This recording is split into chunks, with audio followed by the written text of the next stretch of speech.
So in the 2023 season, you can see Ricky Stenhouse Jr., or some people like to call him Ricky Stenhouse Jr., won the Daytona 500.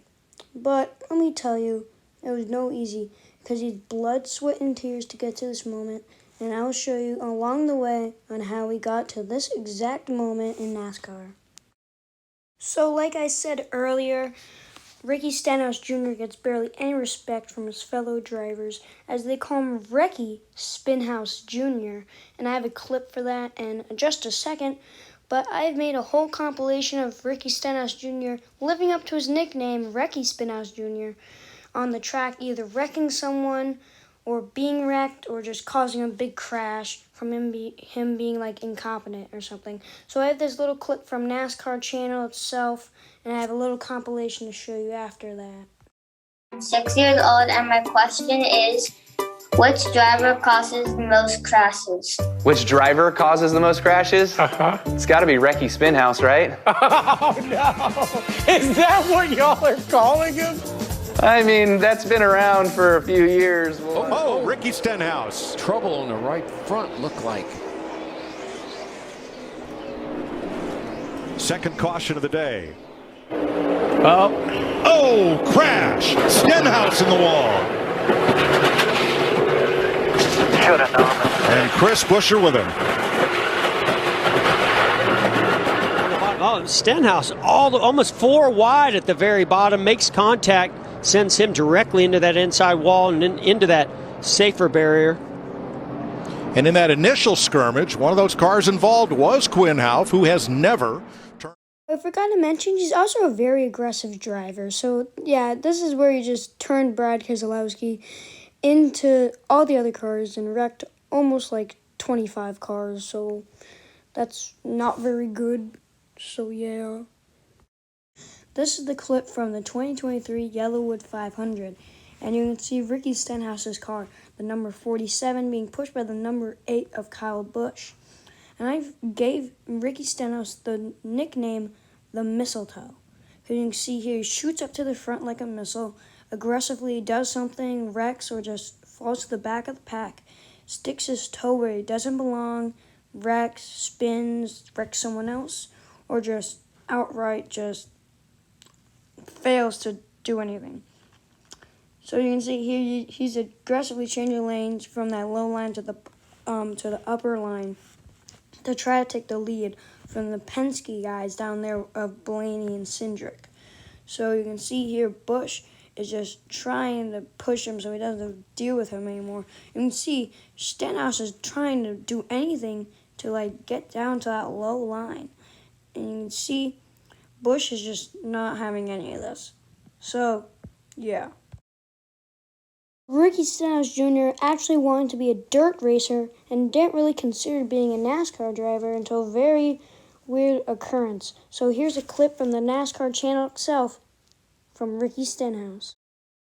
I didn't really have the thought of like, hey, I'm going to go race NASCAR one day. Yes, I watched NASCAR, but I grew up going to the dirt track every weekend. I was born, went to the dirt track, I was 6 weeks old and been going ever since. And really all I wanted to do was race sprint cars because that's what my dad did. When I was 6 years old, Dad put me in a go-kart. When I was 15 years old, they put me in a sprint car.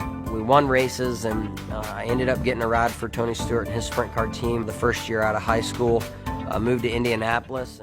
So you can hear in that last clip that you want to be a sprint car driver on the dirt tracks and didn't really intend to end up in NASCAR. So I have a clip of him racing in a sprint car race. So here it is. 991 miles per hour. Mississippi, the Moss Energy Drink West Tennessee expediting 1.0 number 17 BC. It's Ricky Stenhouse Jr. Ricky Stenhouse Jr. in the 17 BC.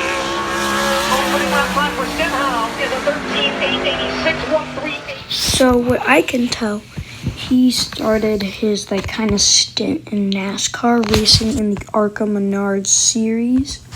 So here he started in 2008 when he was 20 years old. He raced the whole season, had 2 wins, 10 top 5s, 10 top 10s, 3 poles. 2,933 laps led. No, wait, 2,933 laps, and he led 243 laps. He made $0. I don't think that's correct. He had, whatever that means. His average starting position was 8.5. Average finish was pretty much 10. And, yeah. So, I'm going to see which 2 races he won. So, let's see. So, here's his 2 wins. His 2 wins were in his first, I'm pretty sure his first win was at Kentucky, and the second one was at Pocono. So yeah, that's how he started in NASCAR basically, so yeah. So this is actually his second win in the ARCA series at Pocono, but I couldn't find the Kentucky win, so you're just gonna have to deal with it, okay, bro? Ricky Stenhouse Jr. finding victory lane for the first time at Kentucky. 2 races ago, and now he'll see the checkered flag. Win number 2 for Then he would jump straight from the ARCA Menard series to the NASCAR Xfinity series. And, yeah. So you can see he made a lot of moolah in that time. So you can see here, in 2009, he did 7 of the 35 races, 0 wins, 1 top 5. Just a decent year in general. 2010, he did not do the full schedule, but most of the schedule. 0 wins. And yeah. Then, what I would say his best season in the Xfinity series was, drumroll please, 2012, which he was 24, did the whole schedule, won 6 races, got 19 top 5s, 26 top 10s, 4 poles, 5,930 laps, and he led 788 of those laps. He earned over like $2 million. He was the first in the rankings. His average start was 5.8. His average finish was 7.3. Whatever that number is, and that number is, and it DQ'd 0 times. So, that what I call his best season in the Xfinity series. Anything beyond that was just a part-time. You can see the 1 in 2013, 1 in 2016, and 2 in 2022. I'm pretty sure this is his first win at Iowa in the Xfinity series. Well, it's called the Nationwide series at this point. But this was a crazy finish between Ricky Stenhouse in the number 6 car and Carl Edwards in the number 60 car. Just watch it. It's just so crazy. He picked up his first career win here back in May. And all he has to do now is negotiate 2 more corners, and he's going to do it again at Iowa Speedway. He dominated last week, Marty. Didn't get the win, but it looks as though he's got a little redemption in mind here tonight. Oh, look out as he has a tire situation. Here comes Edwards right into it. They cross the line, and guess who wins the race? Stenhouse. Well, thanks to Carl Edwards. Gave him what a real crazy finish. Sadler comes across. This is a clip from his first NASCAR Cup Series start, which turned into a disaster real quick when another car went right into him and sent him spinning. Maybe this was a foreshadowing of his nickname, Ricky Stenhouse Jr., but I digress. You can see here that car just goes flying, and then the 16 of Ricky just wrecks. So, he started full-time in the Cup Series in 2013. 25.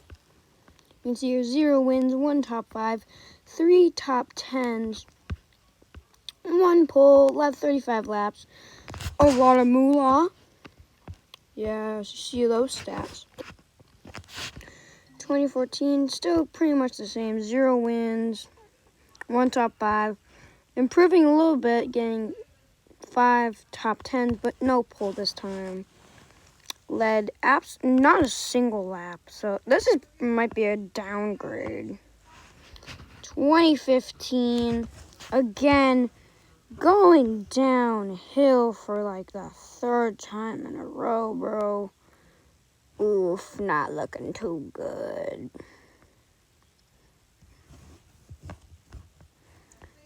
Then, 2016, oof, a little better. Not amazing still. So, but then 2017 was a standout year. 2 wins, 4 top 5s, 9 top 10s, a pole, 56 laps led, average starting position of 15th, average finish of 17th. Yeah. So I would say that might have been his best season. Because in 2023, when he won the Daytona 500, that's the best stat, only won one race. This time, this is actually Ricky Stenhouse Jr. first win at Talladega. It's pretty crazy if I do say so myself. Just watch till the end. You can see it's 4 wide in the back of the pack coming to the checkered flag. What? 5 wide. Work it, dude. Work it. Last lap. Bang. That was Busch into McMurray. Stenhouse gets away a little bit. 3 wide. Here they come off turn 4. This is the finish these fans came and stayed for. Ricky Stenhouse, the pride of Olive Branch, Mississippi. Top to bottom. Kyle Busch to the outside. Gets blocked by Stenhouse. Here they come. Stenhouse wins it. Woohoo! What a run. So just saying, this is actually not the Daytona 500. This is the Daytona race later in the season. But Ricky Stenhouse Jr. you can see he's in the front defending off Paul Menard. Yeah, Chase Elliott wrecks back there, no caution, no. So yeah, you can see this and enjoy as you see Ricky Stenhouse Jr. take his second win in a super speedway race. Clint Boyer trying to find a line, trying to get some momentum. Ricky Stenhouse Jr. wants to stay right on the double yellow line. Ricky Stenhouse Jr. looking for his second win in the Cup Series. He's going to get it at the biggest stage. From this Stenhouse onward, Jr. There would be a 6-year gap between another Ricky win. And this is how this moment happened and how Ricky Stenhouse Jr. got his 3rd win. Well, they're all in super speedways, so still talented though, I guess. But that's how he won the Daytona 500 for 2023. I hope you like this video, and please like the video or subscribe. I don't want to beg you too much, but bye.